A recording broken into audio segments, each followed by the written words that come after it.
और यूपी की सियासत के बाद अब बात होगी जम्मू कश्मीर के विकास की। जम्मू कश्मीर में आर्थिक विकास के साथ साथ स्पोर्ट्स का भी तेजी से विकास हो रहा है। घाटी में ताइक्वांडो को लेकर युवाओं में काफी क्रेज है। यहाँ के बच्चे राष्ट्रीय और अंतर्राष्ट्रीय लोहा मनवा चुके हैं।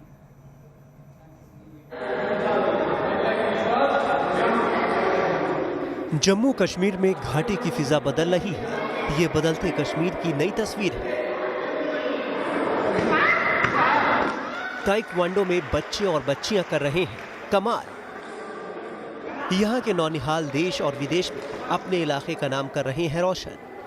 जी हाँ, बात हो रही है जम्मू कश्मीर के पुंछ जिले की। यहाँ ताइक्वांडो को लेकर बच्चों और बच्चियों में जबरदस्त क्रेज है। पुंछ के इस ताइक्वांडो ट्रेनिंग सेंटर में घाटी के करीब 250 बच्चे ट्रेनिंग ले रहे हैं। यहाँ के बच्चे कड़ी मेहनत कर रहे हैं। इसी का नतीजा है कि आज इस सेंटर के 9 बच्चों ने ब्लैक बेल्ट हासिल की है।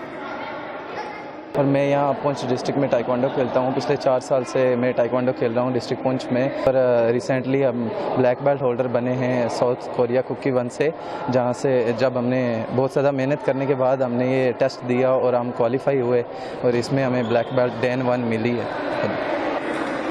जम्मू कश्मीर में अनुच्छेद 370 हटने के बाद युवाओं को करियर बनाने के कई नए अवसर पैदा हुए, खासकर स्पोर्ट्स के क्षेत्र में।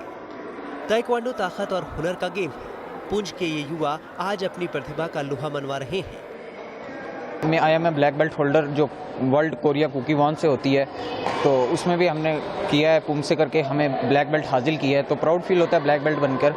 तो उसके बाद अभी भी हम प्रैक्टिस करते हैं। मैं 6 टाइम स्टेट गोल्ड मेडलिस्ट रह चुका हूँ। 1 टाइम SGFI गोल्ड मेडलिस्ट भी हूँ। अभी हालांकि नेशनल में सिलेक्शन भी हुई थी, बट कोविड की वजह से नेशनल पॉसिबल नहीं हो पाया। तो कश्मीर से धारा 370 हटने के बाद सबसे ज्यादा ताकत महिलाओं को मिली है, खासकर आज की बच्चियों को, जो हर क्षेत्र में लड़कों को कड़ी टक्कर दे रही हैं। पुंछ की इन लड़कियों के हौसले बुलंद हैं। इन लड़कियों का सपना है अपने वतन के लिए ओलंपिक में पदक हासिल करना, और इस सपने को साकार करने के लिए वो जी तोड़ मेहनत कर रही हैं। और आज हम यहाँ पे इतनी मेहनत करेंगे कि हम ओलंपिक्स तक जाएं और हमारे जो नेशन है उसको रिप्रेजेंट करें और गोल्ड मेडल लाएं। तो यहाँ पे जितनी भी गर्ल्स हैं वो सब बहुत ही अच्छे से प्रैक्टिस कर रही हैं। और ऐसे तो गर्ल्स के लिए तो एक मेन मोटो है जो है सेल्फ डिफेंस का। तो यहाँ पे मार्शल आर्ट होनी तो बहुत ज़रूरी है, क्योंकि जो गर्ल्स का है उनके लिए सेल्फ डिफेंस में मार्शल आर्ट एक अहम रोल अदा करती है। तो आजकल की गर्ल्स के लिए जो है मार्शल आर्ट का होना बहुत ही ज़रूरी है, ताकि वो अब डिपेंडेंट नहीं बल्कि इंडिपेंडेंट गर्ल बन सकें और अपना सेल्फ डिफेंस खुद कर सकें। घाटी में मार्शल आर्ट बहुत तेजी से लोकप्रिय हो रहा है। चाहे लड़के हो या फिर लड़कियां, वो मार्शल आर्ट में अपना करियर तलाश रहे हैं। बच्चों को ट्रेनिंग दे रहे इस शख्स का नाम है राजेंद्र सिंह। राजेंद्र सिंह ताइक्वांडो अकेडमी के कोच। इनकी मेहनत का नतीजा है कि पुंछ के 9 बच्चों ने ब्लैक बेल्ट हासिल की।